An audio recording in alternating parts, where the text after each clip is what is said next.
పెళ్ళైనా పండగైనా వేడుక ఏదైనా పట్టుచీరల ప్రత్యేక వేదిక వారాహి సిల్క్స్. ఎప్పుడు లేజర్ షోలతో టూరిస్టులతో బుర్జ్ ఖలీఫా వెలుగులతో కళకళలాడే దుబాయ్ నగరం ఇప్పుడు బాంబుల మోతతో వణికిపోతుంది. మృత్యువును మోసుకొస్తున్న డ్రోన్స్, మిసైల్స్, బాంబుల శబ్దాలతో గజగజ వణికిపోతుంది. ఇరాన్ చేస్తున్న వరుస దాడులతో యుఏఈ అల్లకల్లోలంగా మారిపోయింది. ముఖ్యంగా దుబాయ్, అబుదాబిలో పరిస్థితులు అత్యంత దారుణంగా ఉన్నాయి. దీంతో అక్కడి ప్రభుత్వం అలర్ట్ అయిపోయింది. ప్రజల మొబైల్స్కు వరుసగా 4 ఎమర్జెన్సీ అలర్ట్స్ పంపింది. ఎవరూ ఇళ్లలో నుంచి బయటకు రావద్దు, అత్యవసర పరిస్థితులకు సిద్ధంగా ఉండండి అని హెచ్చరించింది. దీంతో అక్కడ ప్రజలు, ముఖ్యంగా లక్షలాది మంది మన భారతీయులు బిక్కుమంటూ బతుకుతున్నారు. ఎప్పుడు సైరన్ మోగుతుందో, ఏ క్షణాన ఏం జరుగుతుందో తెలియని భయంతో తమ పాస్పోర్టులు, ఇతర ముఖ్యమైన డాక్యుమెంట్లు, చేతికి అందిన కొన్ని నిత్యావసరాలతో ఒక ఎమర్జెన్సీ బ్యాగ్ను రెడీ చేసుకుని మరీ ప్రాణాలు అరచేతిలో పెట్టుకొని కూర్చున్నారు అక్కడ దుబాయ్లో ఉంటున్నటువంటి వారు.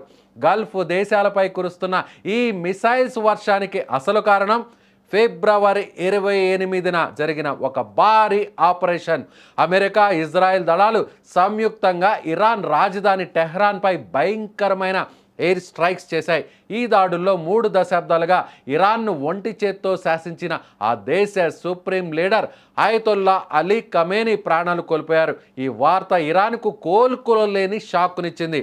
తమ అగ్ర నాయకుడి మరణాన్ని జీర్ణించుకోలేకపోయిన ఇరాన్ ప్రతీకారంతో రగిలిపోయింది. అమెరికా, ఇజ్రాయెల్కు మద్దతు ఇస్తున్న వారికి స్థావరాలుగా ఉన్న గల్ఫ్ దేశాలే లక్ష్యంగా ప్రతీకార దాడులకు దిగింది. అలా మొదలైన అగ్ని జ్వాలలే ఇప్పుడు దుబాయ్ని దహించేస్తున్నాయి. తమ నాయకుడి మరణానికి బదులు తీర్చుకునే క్రమంలో ఇరాన్ వందలాది బాలిస్టిక్ క్షిపణులు, కామికేజ్ డ్రోన్లతో అరేబియా ద్వీప కల్పంపైకి విరుచుకుపడుతోంది. ఇందులో యుఏఈ ప్రధాన టార్గెట్గా మారిపోయింది. అయితే ఇరాన్ ప్రయోగిస్తున్న డ్రోన్లను యుఏఈ ఎయిర్ డిఫెన్స్ సిస్టమ్స్ గాల్లోనే సమర్థవంతంగా అడ్డుకుంటున్నాయి. కానీ గాల్లో పేలిపోయిన ఆ మిసైల్స్ శకలాలు దుబాయ్, అబుదాబిలోని నివాస ప్రాంతాలపై పడుతుండడంతో దారుణమైన నష్టం జరుగుతోంది. విమానాశ్రయాల్లో ఫ్లైట్స్ ఎక్కడికక్కడ ఆగిపోతున్నాయి. ఇరాన్ ఏ క్షణంలో ఏ కమర్షియల్ హబ్పై దాడి చేస్తుందోనని ప్రతి ఒక్కరూ ప్రాణ భయంతో వణికిపోతున్నారు ఇప్పుడు. దీంతో తన ప్రజలు ఏం జరగకూడదు అనేటువంటి లక్ష్యంతో అక్కడి ప్రభుత్వం ఎమర్జెన్సీ మెసేజ్లను పంపుతోంది. ఎస్, విజువల్స్లో మనం చూడొచ్చు. ఒకప్పుడు దుబాయ్, అబుదాబి ఈ 2 పేర్లు చెప్తేనే భూతల స్వర్గంగా ఉన్నటువంటి ఎత్తైన హోటల్స్ మనకి గుర్తొస్తాయి.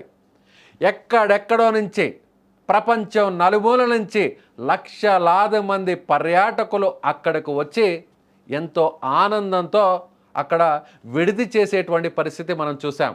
కానీ ఇప్పుడు అదే దుబాయ్, అదే అబుదాబి ఈ 2 పేర్లు చెప్తే గజ వణిక్కుపోవాల్సినటువంటి పరిస్థితి.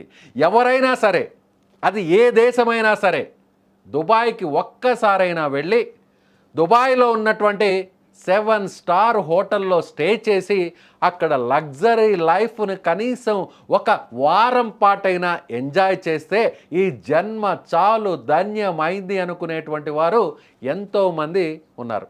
అలాంటి వారే ఇప్పుడు అక్కడికి వెళ్ళి చిక్కుకుపోయి ప్రాణాలను అరచేతిలో పెట్టుకొని దేవుడా, బతుకు జీవుడా అంటూ వేడుకుంటున్నటువంటి పరిస్థితి కనిపిస్తుంది. అంటే చివరాఖరికి తమతో తెచ్చుకున్నటువంటి విలువైన సామాగ్రిని, చివరకు బంగారు, డైమండ్స్ లాంటి వాటన్నిటిని కూడా పక్కన పడేసి కేవలం పాస్పోర్ట్ ఇక్కడి నుంచి పారిపోవడానికి, వెంటనే ఫ్లైట్ ఎక్కి వాళ్ళ స్వదేశాలకు వెళ్ళిపోవడానికి అవసరమైనటువంటి వస్తువులు మాత్రమే, ఎమర్జెన్సీగా ఉన్నటువంటి మెడిసిన్స్ను, మిగిలినటువంటి డాక్యుమెంట్స్ను, విలువైనటువంటి కొన్ని కరెన్సీ నోట్లను ఆ బ్యాగ్లో పెట్టుకొని ఎప్పుడు ఎక్కడ ఏ బాంబు పడుతుందో, తమ మీద ఎలాంటి ఆ బాంబుకు సంబంధించినటువంటి శకలాలు పడతాయో, ఏ బిల్డింగ్ మీద ఇరాన్ టార్గెట్ చేస్తుందో, తాము ఉన్నటువంటి హోటల్ మీద ఏ బాంబు, ఏ మిసైల్ దూసుకొస్తుందో అనేటువంటి భయంతో గత 5 రోజుల నుంచి అదే 7 స్టార్ హోటల్స్లో, అదే ప్రపంచంలోనే విలాసవంతమైనటువంటి ఈ హోటల్స్లోనే అక్కడున్నటువంటి పర్యాటకులందరూ, అది ఏ దేశవాసులైనా సరే,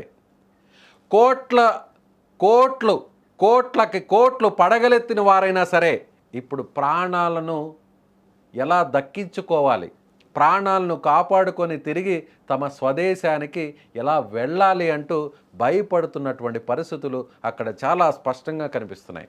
సో ఇప్పుడు అందరికీ అర్థమైంటుంది, అంటే నువ్వు ఎంత సంపాదించినా, వేల కోట్లు లక్షల కోట్లు సంపాదించిన పరిస్థితులు నీ ఊహకు అందకుండా జరిగితే, ఇలాంటి పరిస్థితులు ఉత్పన్నమైతే, ముఖ్యంగా దుబాయ్, అబుదాబి ఈ 2 నగరాలు, యుఏఈ ఈ దేశం ఎంతో సెక్యూరిటీ పరంగా చాలా స్ట్రాంగ్గా ఉన్నటువంటి దేశం. చాలామంది అందరూ కూడా అనుకుంటుంటారు, నేను దుబాయ్కి వెళ్ళి సెటిల్ అయిపోతా, దుబాయ్లో ఉండిపోతా, నేను ఎంతో సంపాదించుకున్నా, ఈ దేశం నాకొద్దు, భారతదేశంలో ఏముంది, ఈ దేశంలో ఇక్కడ ఉండడానికి ఏముంది, ఈ దేశంలో పెట్టుబడులు పెట్టడానికి ఏముంది అని కళ్ళబొల్లి మాటలు చెప్పేటువంటి వారికి ఇప్పుడు కళ్ళ ముందు వాస్తవం సాక్షాత్కరిస్తుంది.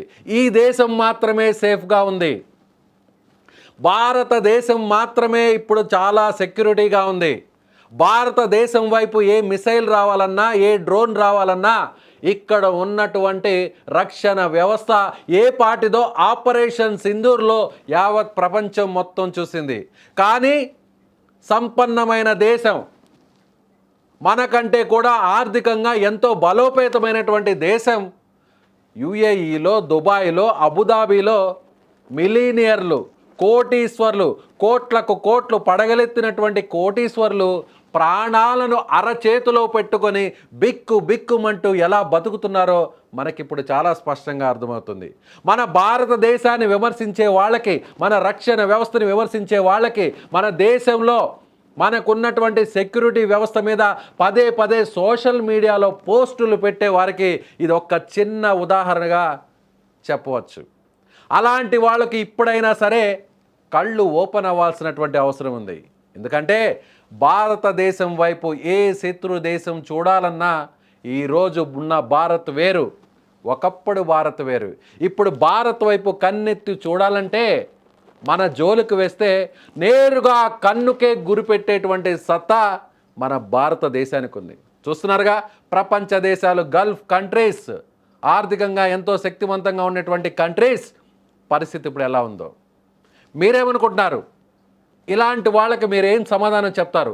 మన భారతదేశాన్ని విమర్శించే వాళ్ళకి, దుబాయ్, అబుదాబి లాంటి నగరాలను పొగిడే వాళ్ళకి, అక్కడికి వెళ్ళి కనీసం ఒక వారం రోజుల పాటన్నా ఉంటే చాలు, ఈ జన్మ ధన్యమైపోతుంది, నేను అక్కడికే వెళ్ళి సెటిల్ అవుతానని చెప్పుకునేటువంటి చాలామందికి మీరేం సమాధానం చెప్తారు?